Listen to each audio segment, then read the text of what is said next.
अब आपका third point है कौन सा? थर्ड पॉइंट है आपका in a particular fraction from the old partner. In a particular fraction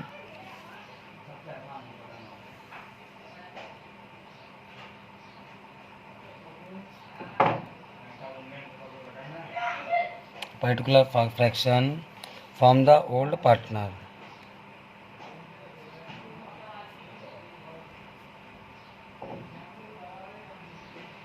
from the old partner, ये 3 कंडीशन है आपके न्यू प्रॉपर्टी सेलिंग रेशियो को कैलकुलेट करने की। फर्स्ट कंडीशन कि in their old property selling ratio, कि आप ओल्ड पार्टनर, जो न्यू पार्टनर होगा वो ओल्ड पार्टनर से अपना पार्ट उनके ओल्ड रेशियो के अकॉर्डिंग लेगा। और सेकंड पॉइंट है आपका इन अ पर्टिकुलर फ्रैक्शन, कि एक पर्टिकुलर फ्रैक्शन क्वेश्चन में गिवन होगा कि उसने एक्स से इतना लिया, वाई से इतना लिया, तो उसके अकॉर्डिंग कैलकुलेट हो जाता है। और थर्ड है आपका इन अ पर्टिकुलर फ्रैक्शन, या पर आपको पर्टिकुलर फ्रैक्शन गिवन होंगे कि 1/3 इससे लिया, 1/4 इससे लिया, तो ऐसे भी आप कैलकुलेट कर सकते हो। अब आते हैं हम लोग देखते हैं कि फर्स्ट वाले पॉइंट का एग्जाम्पल देखते हैं, ठीक है।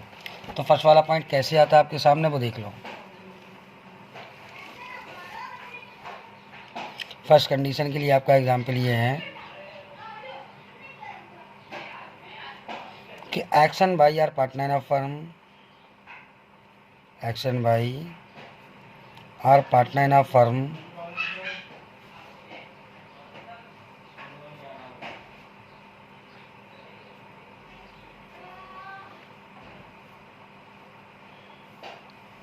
action by our partner of firm, they are sharing profit and loss, sharing profit and loss in 3:2, कि एक्स और वाई दो पार्टनर हैं, पार्टनरशिप फर्म, और उनका प्रॉफिट शेयरिंग रेशियो कितना दिया आपका, sharing profit and loss in the ratio of 3:2। They admit Z, they admit Z for 1/5 share,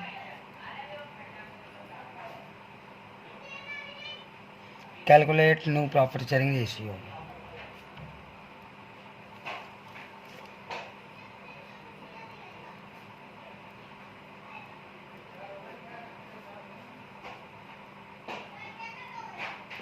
new profit sharing ratio calculate करके दिखाओ। तो action by our partner in a firm sharing profit and loss in the ratio of 3:2, कि x और Y दो partner हैं, इनका profit sharing ratio कितना दिया, 3:2। इन लोगों ने क्या कर लिया, जेड को ऐड कर लिया 1/5 पार्ट के लिए, और 1/5 पार्ट के लिए इनका क्या दिया देखो ज़रा, 1/5 पार्ट के लिए जेड हुआ ऐड। तो इसमें ये इंफॉर्मेशन गिवन नहीं है कि जेड ने अपना 1/5 जो लिया वो कितना एक्स से लिया, कितना वाई से लिया। जब कोई इन्फॉर्मेशन गिवन ना हो, जब कोई भी रेशियो गिवन ना हो, या कोई हिंट ऐसी गिवन ना हो कि आपको ये फाइंड हो कि जेड ने एक्स से उतना लिया, वाई से उतना लिया, तो जब कंडीशन साइलेंट होगी तो आप तो उसमें देखो आगे क्या दिया, calculate new profit sharing ratio. तो आप उसको ऑलवेज फर्स्ट कंडीशन के अकॉर्डिंग कैलकुलेट करोगे कि वो अपने ओल्ड प्रॉफिट शेयरिंग रेशियो के अकॉर्डिंग आपकी ये new profit sharing ratio calculate कर लेगा। तो कैसे, इसका सॉल्यूशन ऐसे होता है, let total profit of the firm equal 1,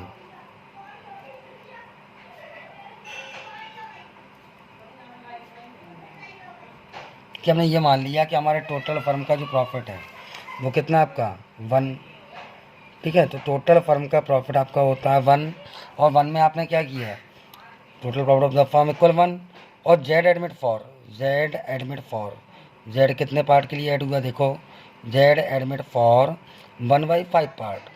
तो जेड हमने मान लिया कि हमारा जो जेड है वो 1/5 पार्ट के लिए ऐड हो गया। तो अब रिमेनिंग शेयर कितना बचा आपका, देखो जेड को 1/5 दे दिया, तो इसमें हमारे एक्स और वाई दोनों का पार्ट है। तो यहाँ पर रिमेनिंग शेयर निकालो। अब तो यहाँ पर रिमेनिंग शेयर इक्वल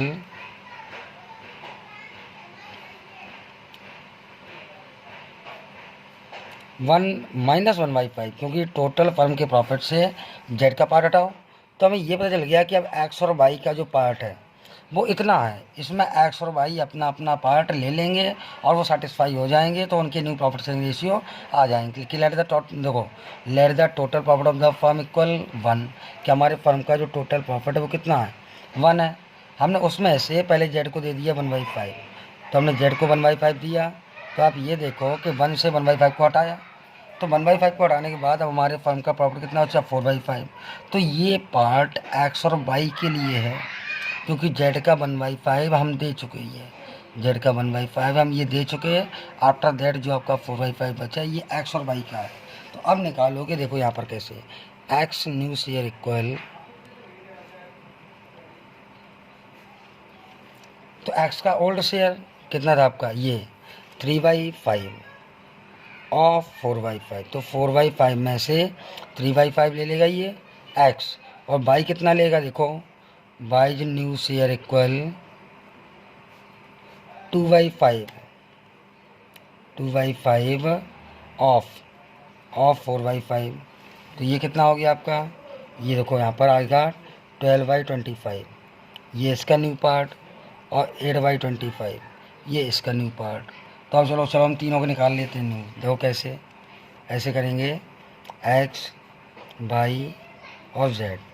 तो एक्स का पार्ट कितना निकला हमारा 12/25, तो ये आया हमारा 12/25, और वाई का कितना आया आपका 8/25, और जेड का कितना आया आपका, जेड का तो 1/5 क्लियर था, 1/5। ओके, तो देखो इनके डिनोमिनेटर भी इक्वल नहीं है, कर लो इक्वल। क्या करोगे आप इनको और इजी कर लो, लेकिन हो नहीं पाएगा, क्यों, क्योंकि यहाँ पर देखो ये 12 है, ये 8 है, और यहाँ पर दिया है 5, 1/5। तो किसी एक टेबल से दोनों ट्रांसफर मीन्स डिवाइड तो हो जाएंगे, बट दोनों नहीं होंगे। यहाँ पर 12 है, यहाँ पर 25, यहाँ पर 8 है, यहाँ पर 25। तो किसी एक टेबल से ना तो ये दोनों डिवाइड होंगे, ना ये दोनों डिवाइड होंगे। तो इनको डिवाइड करने के लिए क्या करना होता है, देखो जब हम इनको डिवाइड नहीं कर सकते हम इसको इसके इक्वल कर लेंगे। तो क्या किया, इसका 12/25, इसका 8/25। तो इसमें भी क्या करेंगे, 5 का इंटू कर लो। तो ये भी हमारा हो गया कितना, 5/25। तो देखो 12/25,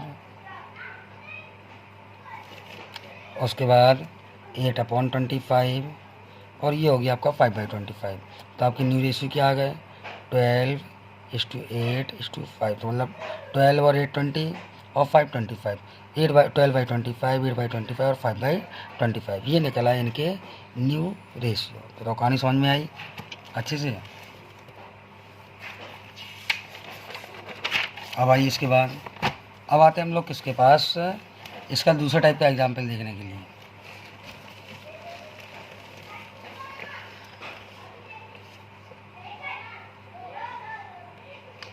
देखो यहाँ पर आपको इसका सेकंड एग्जाम्पल ये गिवन है, क्या दिया कि A and B, A B and C are were partner in a firm sharing profit and loss in the ratio of 3:2:1। कि आपके ए बी सी 3 पार्टनर हैं, इनका रेशियो आपको दे दिया 3:1। तो इनके रेशियो आपको दे दिए, क्योंकि 3 पार्टनर की फर्म में ऑलरेडी। दे एडमिट डी, इन लोगों ने डी को ऐड कर लिया 10% के लिए। अब बोल रहे हैं कि कैलकुलेट न्यू प्रॉफिट। तो ये क्वेश्चन भी आपका सिमिलर वैसा था जो मैंने अभी आपको लास्ट एग्जाम्पल समझाया। कैसे भाई, 10% दिया ना, तो 10% का मतलब क्या होता है, 10% का मीन्स होता है आपका 1/10। ओके, कभी 20% आ जाता है तो उसका मतलब क्या होता है, वो 20/100, तो मतलब 1/5। ओके, और 25% होता है तो फिर क्या करोगे, 25/100 मतलब 1/4। तो ऐसे ये मीन्स लेट करने होते हैं कि 10% का मतलब 10/100 मतलब 1/10, 20% का मतलब 20/100 मतलब 1/5, 25% का मतलब 25/100 मीन्स 1/4। ओके, तो क्या है यहाँ पर कि 10% के लिए ऐड हुआ। तो सिमिलर वही क्वेश्चन कि डी एडमिट फॉर 1/10 पार्ट, तो रिमेनिंग शेयर इक्वल, तो वही करोगे आप, late the total profit of the firm equal 1। आपका टोटल फर्म का प्रॉफिट कितना होगा 1, तो remaining share equal 1 minus 1/10 equal 9/10। तो देखो ये आ गया 1 माइनस 1/10 इक्वल 9/10। तो देन रिमेनिंग शेयर इक्वल 9/10 को ए बी सी के इन रेशियो में डिवाइड कर लो। तो as new share equal 9/10 of, देखो 3/6 ऑफ 9/10, तो 27/60। इसका था 2/6, तो 2/6 ऑफ 9/10 18/60, और सी शेयर 1/6 ऑफ 9/10, तो 19/60। अब इनकी सबके अपॉन में 60 है, और ये 1/10 है, इसे भी 60 कर लो, इक्वल कर लो। आपने क्या किया, 6 का इंटू कर लिया, तो 6 का इंटू करेंगे तो इसका भी आएगा 6/60। सबको रख दो 27, 18, 9 और 6। अब इनको अपॉन में 60 है, सबको डिवाइड कर लो, 3 की टेबल से सब डिवाइड हो जाएंगे, कर लिया तो 9632 आ गया आपका। ये हो गया आपका new profit sharing ratio. Okay, अब आते हैं उसके बाद,